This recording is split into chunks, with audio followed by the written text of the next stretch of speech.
The professional asset evaluator watched the shocking, disgraceful scene unfold with his own eyes. Standing just a few paces away from the neatly trimmed edge of the manicured lawn, where the lush green grass met the smooth, expensive interlocking stones of the private driveway. He had spent over 15 years assessing the wealth, properties, and commercial holdings of the city's elite, witnessing hundreds of fierce family feuds and bitter corporate battles. But the sheer, raw malice displayed on this specific morning made him stop in his tracks and hold his breath. Obiora, a man who had grown visibly fat, bloated, and aggressively arrogant from years of easy textile money, unchecked corporate power, and the smooth flattery of high society sycophants, was standing on the wide stone balcony of his second-floor luxury mansion, his face twisted into an ugly, dark purple mask of pure, unbridled rage. With a violent, calculated kick of his heavy leather designer shoe, he sent a vintage, heavily scratched cast-iron Zuje sewing machine crashing straight through the open balcony window. The heavy black metal relic tore through the morning air, hit the pristine green grass with a sickening metallic thud, and rolled over, its heavy iron wheel breaking loose and coming to a dead stop right at the feet of his young, long-legged secretary, who was standing by the open door of Obiora's sports car, watching the entire madness with a cold, detached amusement. Obiora did not stop there. He leaned heavily over the polished iron railing of the balcony, his chest heaving underneath his custom-tailored silk shirt, his veins bulging violently along his thick neck as he screamed down at his wife, Nkechi, at the top of his lungs. His voice was a ragged, hoarse screech that echoed sharply off the high concrete walls of the wealthy neighborhood, deliberately ensuring that every domestic worker, gardener, and neighboring security guard could hear every single word of his brutal public humiliation. He roared that this cheap, rusted, primitive piece of village junk was a complete disgrace to his modern house, an eyesore that ruined the elite image he had spent a decade building in the high-end sectors of Lagos. He screamed that she was nothing more than a backward, uneducated village girl who belonged in the dirt, commanding her to gather her rusty iron garbage, pack her worthless rags, and get out of his sight, telling her to crawl back to her mother's leaking mud house because he was completely finished with her pathetic, unrefined presence in his life.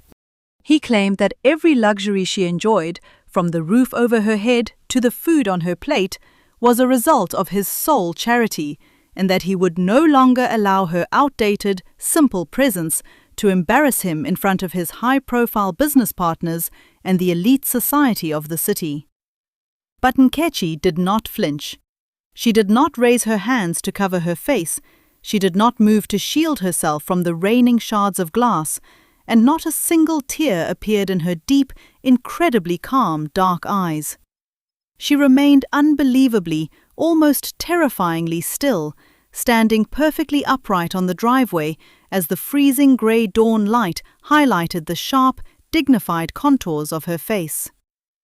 She looked down at the broken, scratched Zuje sewing machine lying in the grass, its ancient iron body now caked in dirt, and a faint, unreadable expression passed over her lips.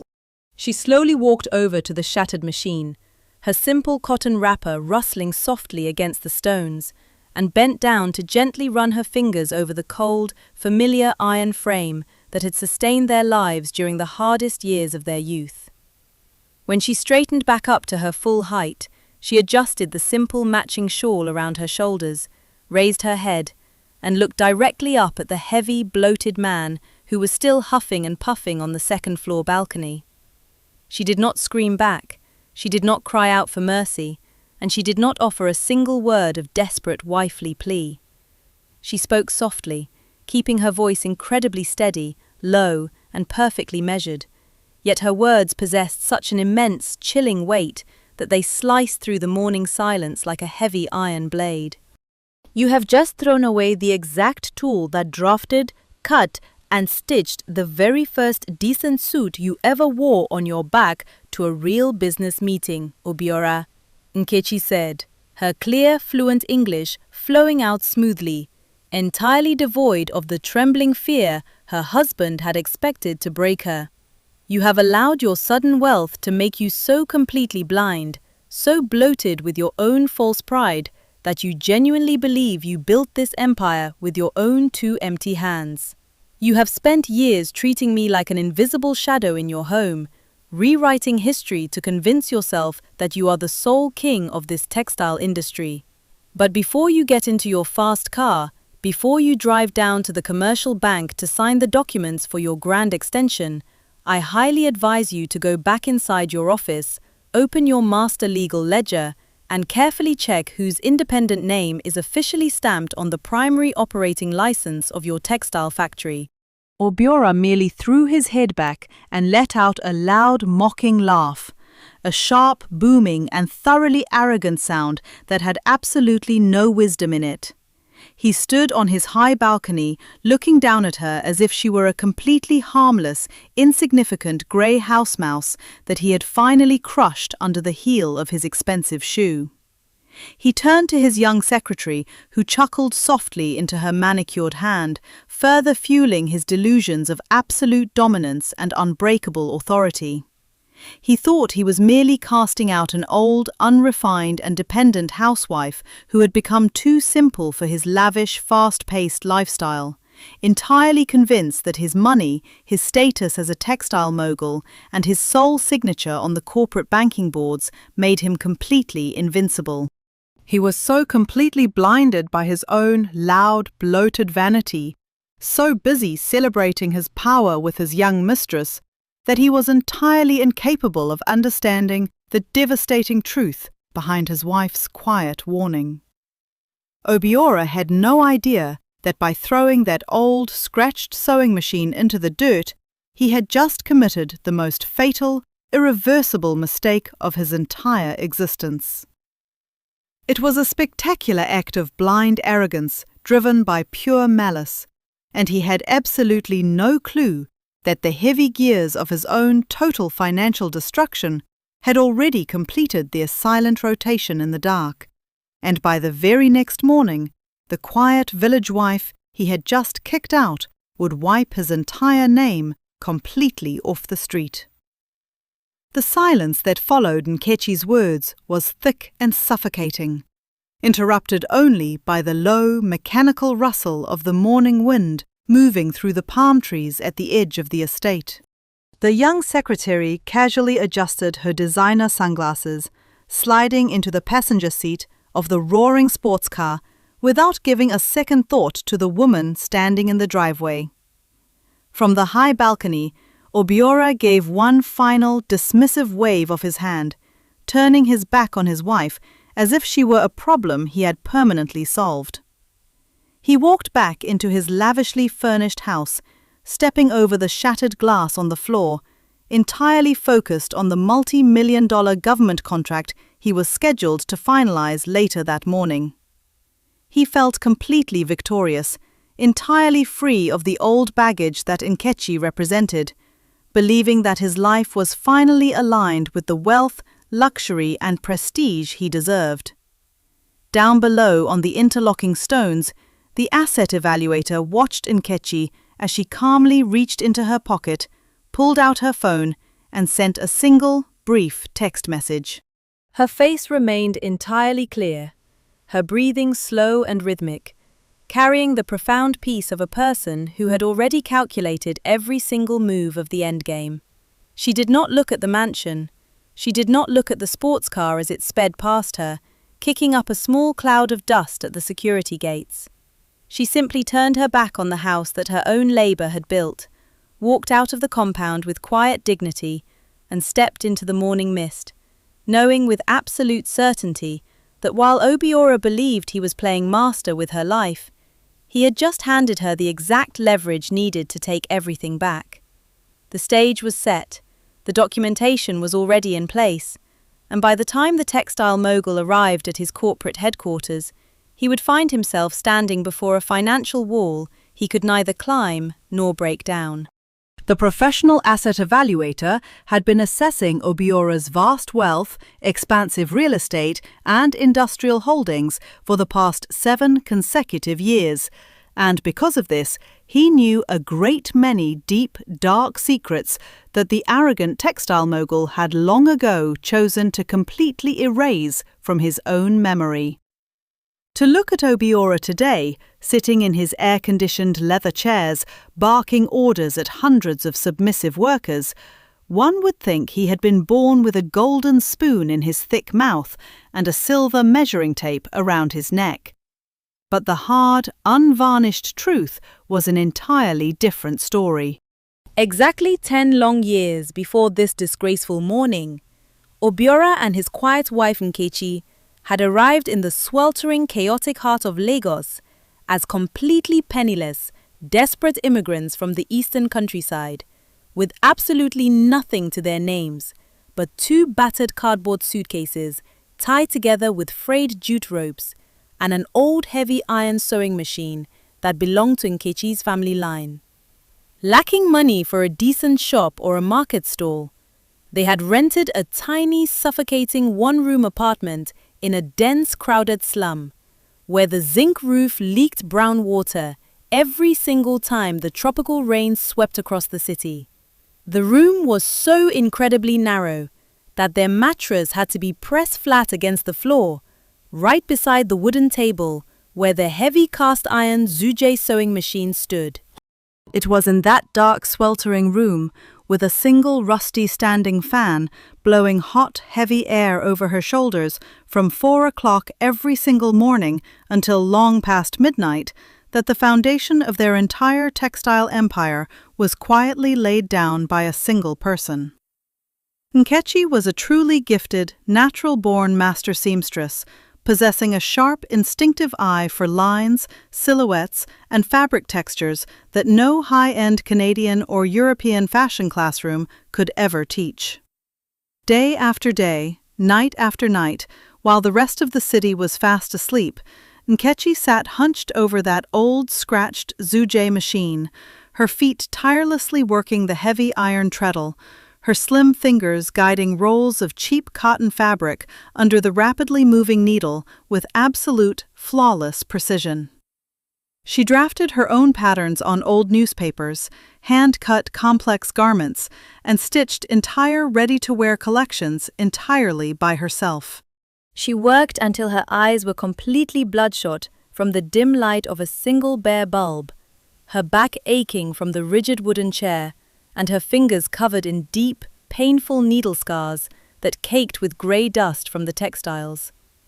And what was Obiora doing during those long, grueling, foundational years of their youth? He was not managing a corporate board, and he was not chasing international suppliers. Obiora was simply a manual market runner, a quiet boy who would bundle the heavy, tightly packed, ready-to-wear clothing into massive fabric rolls, heave the crushing weights onto his thick shoulders, and trek long miles through the muddy, chaotic market roads to sell her exquisite creations to retail traders for small cash. When the business finally began to boom, when the unique quality and perfect stitching of Nkechi's ready-to-wear designs began to attract the attention of wealthy boutique owners across the country, massive amounts of clean cash started pouring into their small book. Within 3 years, they moved out of the slums, and Obiora, using the capital earned directly from his wife's dry fingers, opened a massive, state-of-the-art textile factory on the commercial outskirts of Lagos. But the exact moment the big money arrived, the second half of Obiora's selfish, malicious plan quietly began to reveal itself. The sudden wealth, the smooth flattery of high society bankers, and the heavy corporate checking accounts completely infected his mind with a loud, bloated vanity. He quickly grew fat, arrogant, and thoroughly ashamed of the very woman whose sweat had bought the land his factory was standing on. Obiora decided that Nkechi's simple, quiet manners, her traditional wrappers, and her lack of a fancy corporate education would embarrass him in front of his wealthy new friends and elite international business partners.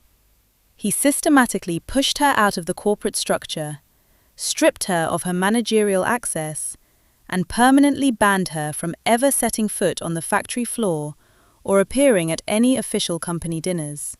He told her, in a voice that was bloating with pure, ungrateful cruelty, that her place was no longer in the business world, commanding her to sit quietly inside their newly built mansion and face her pots, her kitchen, and her household duties while he took complete charge of the public arena.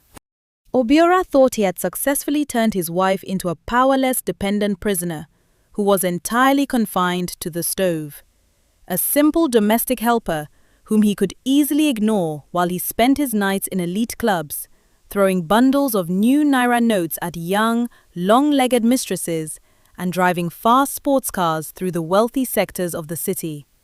He genuinely believed that Nkechi was drowning in grease and kitchen smoke, entirely oblivious to the heavy commercial world outside her gates. But what Obiora, in all his loud, blind ignorance, completely failed to realize was that Nkechi was never truly broken, and she was never truly resting. She had a secret shield, a profound, unshakable ancestral wisdom that she carried inside her chest like a hidden iron blade. A few months before they had left their home village for Lagos, while they were still packing their simple rags, Nkechi's wise, elderly maternal aunt had fallen gravely ill.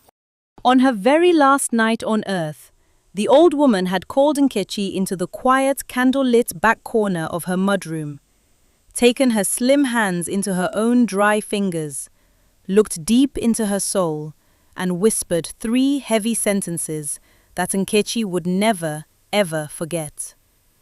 "Listen to me very well, my brilliant child," the old woman had murmured in a low, steady voice that carried the absolute weight of a lifetime of observation. When a weak, ungrateful man is lifted by a woman's hands, when the winds of sudden fortune push him high into the sky, his head will always become completely bloated with false pride, and he will entirely cease to look under his own feet. Do not waste your valuable energy screaming at him when his heart turns cold. Do not throw useless stones at his shadow, and do not break your spirit trying to force him to remember his past. Instead, be completely quiet. Stay as still as a hunting cat in the tall grass, and always keep your fingers firmly wrapped around the thin legal and financial threads that hold his heavy sack of money together.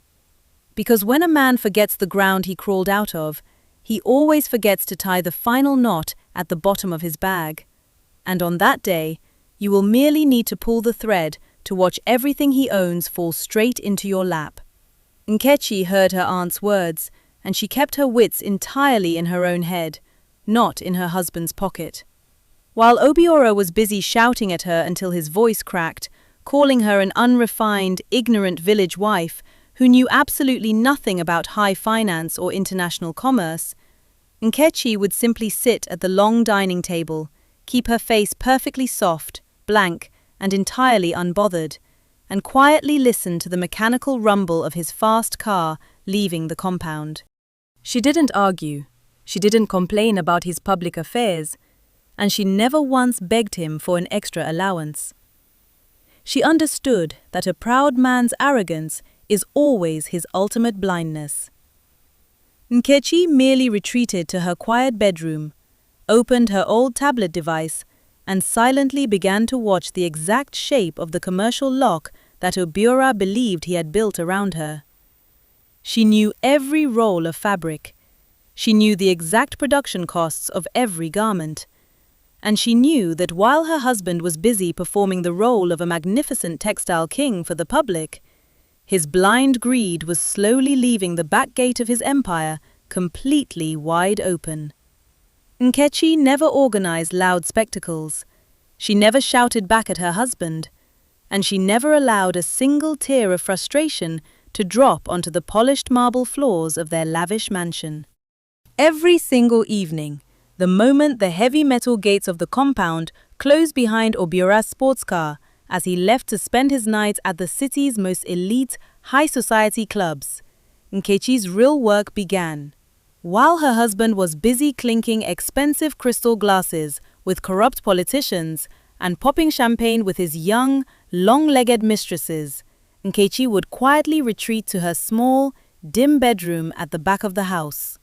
She would pull out her old, heavily scratched tablet device, the one with a slightly cracked screen that Obiora had bought her years ago and forgotten about, and she would sit by the window for hours, the low blue light reflecting in her deep, incredibly steady eyes. Nkechi possessed a brilliant, calculating mind that no amount of daily marital humiliation or forced isolation could ever break. Obiora genuinely believed that because he had successfully locked her away in the kitchen and hidden her behind a fortress of pots and pans, her entire world had shrunk to the size of a stove. He thought she had completely forgotten how the massive textile market functioned outside her gates.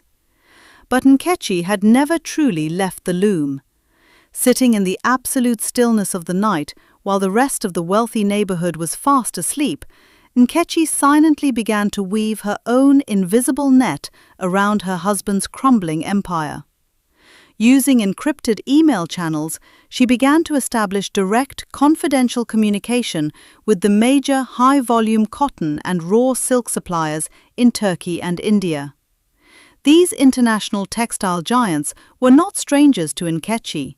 These were the exact same old suppliers who had known her 10 years ago, back when she was the one manually sorting through raw fabrics in the sweltering heat of the Lagos markets, selecting every thread with her own dry fingers. They respected her sharp eye and her absolute, flawless financial integrity far more than they ever respected Obiora's loud, boastful displays of wealth. And through these confidential corporate channels, Nkechi quietly began to discover the terrifying truth that Obiora's blind arrogance had completely hidden from the world. Due to Obiora's utterly illiterate, reckless management and his staggering multi-million naira expenditures on his lavish lifestyle, private parties, and expensive gifts for his long-legged secretary, the great factory was actually drowning in massive hidden debts. Obiora had spent the last 3 years performing the grand role of a magnificent textile king, but behind the glossy facade of his corporate offices, he had been failing to pay his primary raw material suppliers for months. Whenever a massive, complicated supply contract or a heavy corporate invoice was dropped onto his desk, Obiora would barely even glance at the pages. He would simply flash his expensive gold watch, laugh with his young mistress, and scribble his signature at the bottom of the line without reading a single word of the legal fine print.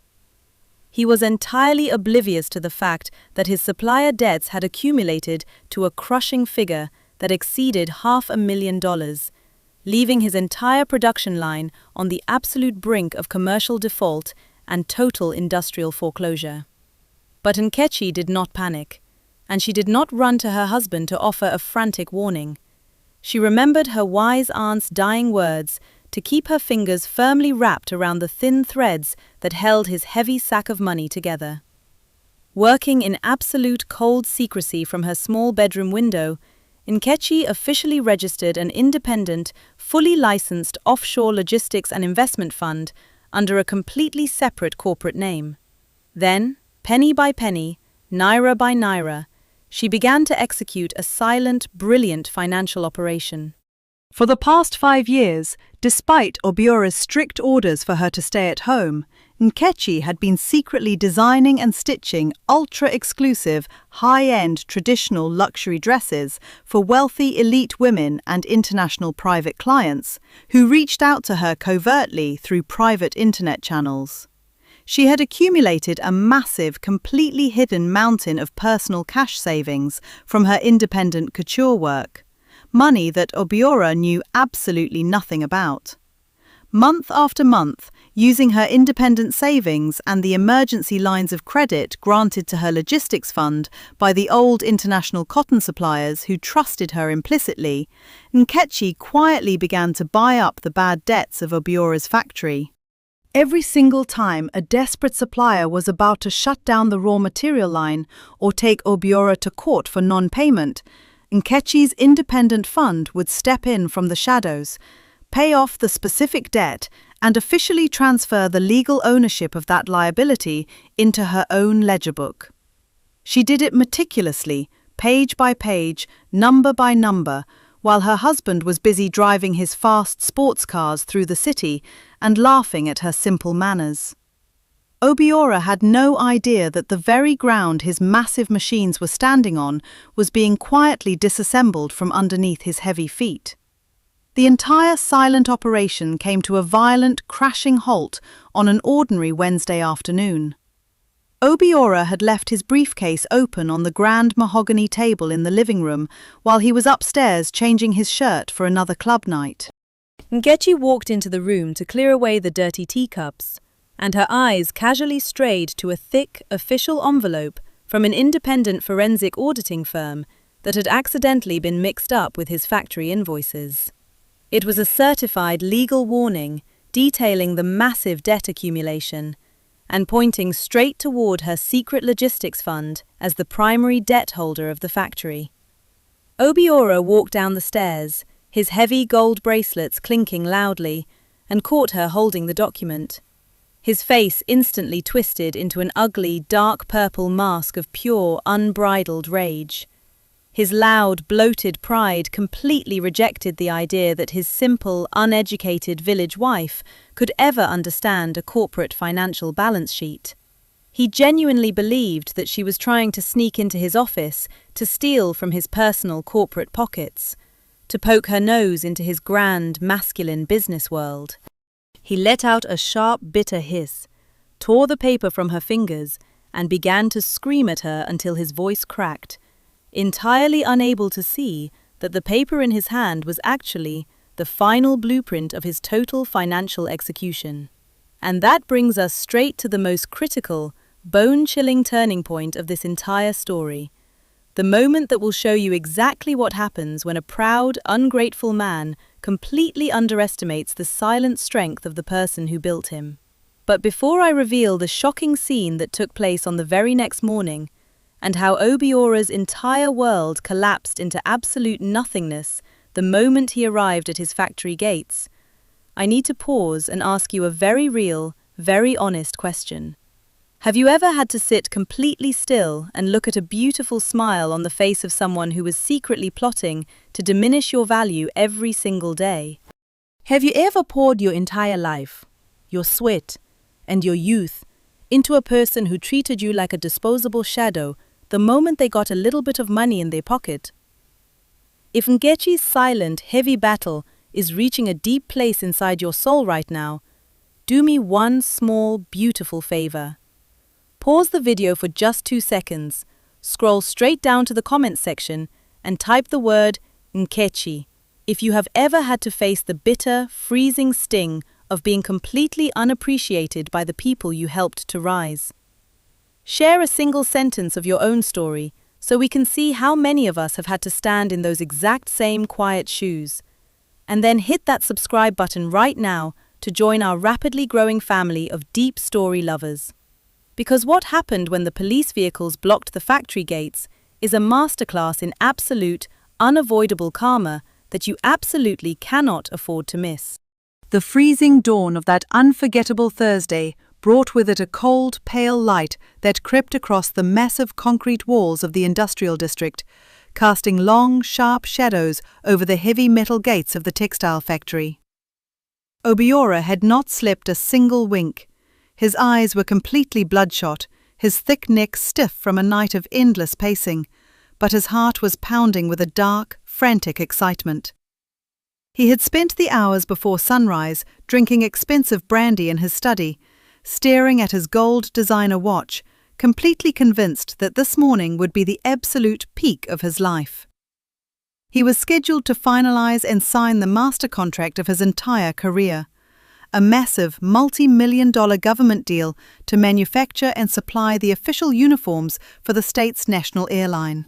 To Obiora, this morning was supposed to be his ultimate triumph, the final proof that he was a self-made industrial giant who didn't need the simple, unrefined village wife he had kicked out into the dirt just the day before. As his fast sports car roared to a halt outside the corporate premises, slicing through the early morning fog, Obiora's smug smile instantly froze on his lips. His heavy hands went cold against the leather steering wheel. The massive iron gates of his own factory, the gates that usually slid open the moment his vehicle approached, were completely chained shut. Two sleek blue police patrol vehicles were parked directly across the entrance, their flashing emergency lights painting the grey concrete walls with repetitive streaks of red and blue. A small crowd of confused labourers and security guards stood huddled on the pavement, whispering among themselves in low, tense voices. And right there, standing at the centre of the entrance, beside the senior police officers, was the professional asset evaluator, holding a thick blue leather folder filled with official corporate deeds, forensic audit statements, and court enforcement mandates. Obiora practically flew out of his car door, his heavy gold bracelets clinking violently as he stumbled across the pavement, his face twisted into an ugly mask of pure, unbridled panic and rage. He began to wave his hands wildly, screaming at the officers at the top of his lungs, demanding to know who had given them the authority to block the entrance of a licensed textile mogul. He reached into his inner pocket to pull out his corporate registration papers, shouting that every single machine, every single brick, and every single roll of fabric behind those gates belonged entirely to his name.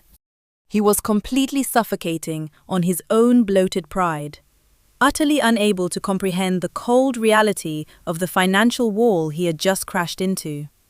I stepped forward into the freezing air, pulled a certified legal declaration from the blue folder, and handed it straight to the shaking hands of the businessman. I informed him, in a voice that was perfectly calm, even, and left absolutely no room for any misunderstanding, that as of exactly 5 o'clock the previous evening, his entire factory had ceased to belong to him. Exactly 24 hours after he had maliciously kicked his wife out of their home and thrown her old sewing machine into the dirt, the Independent Logistics and Investment Fund, registered under Nkechi's name, had officially declared a total, absolute default on all the hidden supplier debts Obiora had accumulated over the years. Because Nkechi had quietly and meticulously bought up every single one of his outstanding commercial liabilities from the international cotton suppliers in Turkey and India, her logistics fund had legally become his primary and sole creditor. Obiora had spent years signing heavy corporate contracts without reading a single word of the legal fine print, completely unaware that he had signed away his own production power as collateral for the raw materials. When the default notice was served, Nkechi's legal team didn't just sue him for the money, they executed a total, lawful seizure of the entire commercial infrastructure. By the full, crushing weight of federal industrial law, Nkechi's fund had officially taken absolute 100% ownership of every single machine, every workstation, every roll of cotton, and the very commercial license of the building. Obiora did not own a single thread in that facility anymore. Before the textile mogul could even find his breath to scream another insult, the heavy side door of the executive office building clicked open. The low murmur of the crowd instantly died down, replaced by a thick, suffocating silence that made it feel almost painful to breathe. Nkechi walked out onto the concrete steps of the main office. She did not wear the simple traditional wrappers or the grease-stained aprons Obiora had forced her to wear in his kitchen for years. She was dressed in an absolute masterpiece of an emerald green silk dress, tailored with such flawless, mathematical precision that it looked like a structural piece of modern art. Her hair was neatly arranged, her shoulders held high, and her deep, dark eyes carried the profound, immovable peace of a woman who had already completed the endgame while her master was fast asleep. The moment her feet touched the gravel of the yard, something incredible happened. The entire workforce, the master cutters, the senior tailors, the older seamstresses who had known her 10 years ago, back when they were all immigrants working in the sweltering heat of the market slums, instantly broke into a loud, thunderous round of applause. They didn't clap out of fear or corporate duty. They clapped out of deep, genuine respect for the true genius who had actually drafted and stitched the very identity of the brand. They cheered for the madame who remembered their names, who asked after their families, and whose hands had taught half the room how to handle a professional needle. Nkechi acknowledged them with a small, graceful nod of her head, her face remaining entirely clear and unbothered by the dramatic scene unfolding at the gates.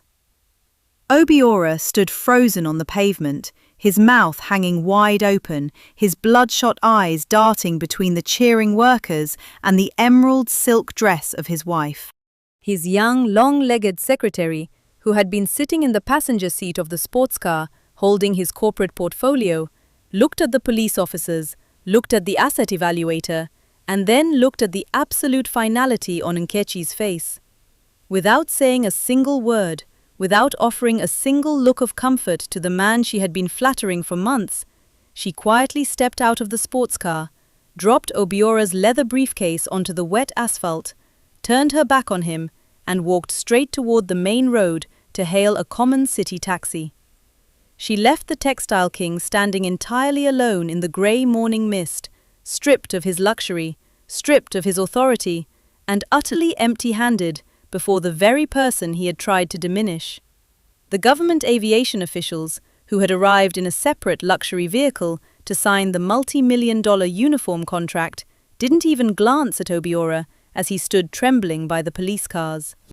They walked straight past him, ascended the concrete stairs, and shook hands with Nkechi right at the entrance of the executive wing. The major contract for the national airline was not cancelled. It was simply signed, stamped, and sealed personally under the independent corporate name of Nkechi's new fashion house. The quiet village wife had not raised her voice. She had not thrown a single stone, but by simply keeping her wits in her own head, she had allowed Obiora's own ungrateful greed to completely erase his name from the industry. Obiora collapsed straight down onto his knees, his thick arms dropping directly into the wet grey slush of the driveway right in front of his wife and me. All the loud, aggressive arrogance that had bloated his chest for the last 10 years completely vanished into the freezing morning fog, leaving behind only the pathetic sobbing of a broken man. He looked unbelievably hollow, stripped of his fake title, his expensive gold watch scraping against the rough, interlocking stones as he crawled through the dirt, weeping bitterly, and grasping at the immaculate hem of Nkechi's green silk dress. The very yard where he had spent years standing tall, treating his wife like an invisible shadow, had now become the exact stage for his ultimate public execution. He kept wailing, his hot tears cutting dark, ragged lines through the dust on his face, entirely oblivious to the fact that his own laborers, the security guards, and the senior government officials were all standing just a few feet away, watching his total collapse with absolute, stone-faced silence. "Nkechi, please, I beg of you by the graves of our ancestors, do not do this to me!" Obiora cried out, his voice cracking into a high-pitched, desperate screech that echoed painfully off the concrete walls. "Do not destroy my entire existence like this. We came to this city together. If you take this factory away from me, I will have nothing left in this world. My name on the street, my status at the bank, my mansion, everything will be wiped out in a single second. Please, speak to the asset evaluator. Tell the ministry officials that this is just a minor family misunderstanding. Tell them we can settle this quietly at home." But Nkechi did not move an inch back, and she did not lean down to offer him a single drop of wifely comfort. She stood perfectly upright on the concrete steps, her feet firmly planted, looking down at the weeping man with a face that carried the profound, immovable calm of a long-awaited judgment. There was no hatred in her clear, dark eyes, no trembling heat of anger, and no childish desire to gloat. There was only the cold, crushing finality of a master tailor who had just pulled the final thread from a badly stitched garment. She let him weep in the gravel for a long time, the heavy silence of the morning stretching out between them. As the professional evaluator, I stood quietly beside her, my notebook clutched tight against my chest, recording the absolute end of this textile king. Nkechi took a slow, deep breath, her face remaining entirely unbothered as the morning mist settled over the yard. When she finally spoke, her voice was not loud, it was not angry, but it possessed such a massive, chilling weight that every single word sliced through the air like a heavy iron blade. You took my family's old sewing machines, and you threw them straight into the dirt from your high balcony, Obiora, because you genuinely believed they were nothing more than an old, rusty, and embarrassing piece of village junk, Nkechi said, her clear, fluent English flowing out smoothly. You allowed your sudden wealth to make you so completely blind, so bloated with your own false pride, that you entirely forgot that the very clothing you are wearing on your back right now was drafted, cut, and shaped by my own dry fingers. You spent a decade pushing me into the kitchen, hiding me behind your pots, and calling me a simple house mouse who knew nothing about high commerce, while you spent your nights throwing bundles of money at young mistresses. You thought you were a magnificent king flying high in the sky, entirely invisible to the people who lifted you from the mud. But you were so busy celebrating your fake power that you completely failed to tie the final knot at the absolute bottom of your heavy sack of money. You left the back gate of your empire wide open, Obiora, and today you have returned to find yourself completely naked before the whole world. She paused for a single second, looking down at his trembling shoulders with absolute detachment, before turning her back on him without a single backward glance. Nkechi walked calmly through the heavy glass doors of the executive wing, stepping inside to sign the multi-million-dollar uniform contract under the independent name of her own luxury fashion house. Obiora was left kneeling entirely alone in the dirt, a bankrupt man holding a thick stack of federal court summonses, while the gates of his own empire were locked against him forever. Exactly 2 long years have passed since that icy, unforgettable morning at the factory gates, and the great wheel of karma has completed its slow, heavy, and mathematically perfect rotation. Today, if you take a walk through the chaotic, sweltering heart of the famous Echo textile market, you will see a reality that would have seemed completely impossible to anyone 2 years ago. Obiora is still in the market, but he no longer arrives in a roaring sports car, and he no longer wears custom-tailored silk shirts or heavy gold jewelry. The federal court investigation completely stripped him of his personal properties, liquidated his bank accounts to settle his massive supplier debts, and left him entirely destitute. Today, Obiora works as an ordinary, low-ranking manual tuk runner, a common labourer who has to heave crushing rolls of heavy fabric onto his thick shoulders and trek long miles through the muddy market roads for small cash tips. He has returned exactly to the spot where he first started 10 years ago, his body bent under the weights, his face pale and lined with the permanent exhaustion of a fallen elite, completely dependent on the mercy of the retail traders he once looked down upon. And Nkechi? Nkechi no longer sits by a basement window in a crowded slum. Today, she heads the most successful, high-profile luxury fashion house in the entirety of Western Africa. Her designs are showcased on international runways. Her corporate buildings span across 3 different states, and her decisions direct the flow of millions of dollars in the textile industry.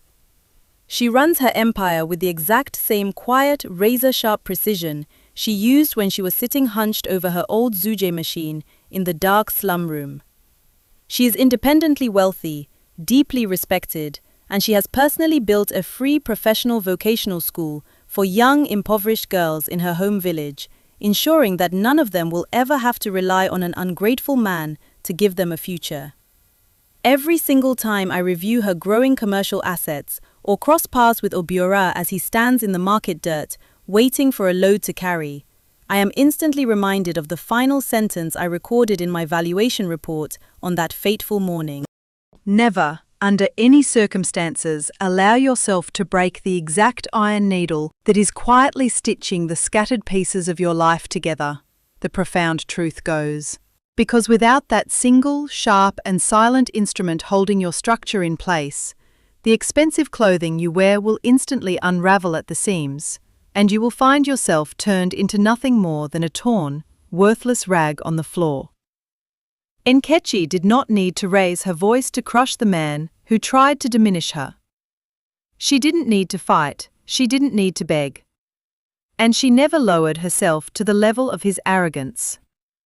She simply kept her wits in her own head, listened to the silent wisdom of her elders, and allowed an ungrateful man to face the full, crushing weight of his own spoken words. Because that is the absolute certainty of life. Quietness is never foolishness. And the language you think is your secret weapon may turn out to be the mother tongue of the very person you decided to underestimate. Never insult the river while your feet are still standing in the water. You never know who taught the river how to swim. Thank you so very much for staying with me and following the incredible story of Nkechi all the way to the absolute end. It truly means everything to my heart that you sat through this entire journey of patience, wisdom, and justice. If Nkechi's silent triumph over her husband's blind arrogance moved your soul today, do me one small, beautiful favor right now. Tap that subscribe button down below and join our rapidly growing family of deep story lovers. It is completely free, it takes just 2 seconds of your time, and you would be helping one independent storyteller keep doing the thing they love the most. And while you are down there, tell me honestly in the comment section, was Nkechi completely right to seize the entire factory and leave her husband with absolutely nothing after his betrayal? Or do you think she should have shown him some mercy because of their history? Drop your verdict below. I personally read every single one. But before you go anywhere else today, look directly at your screen right now. There is another magnificent story already waiting there for you. Another deep, captivating tale of quiet people and sharp life lessons. Go ahead, tap on it now, and I promise you, it is worth every single minute. I will see you right inside.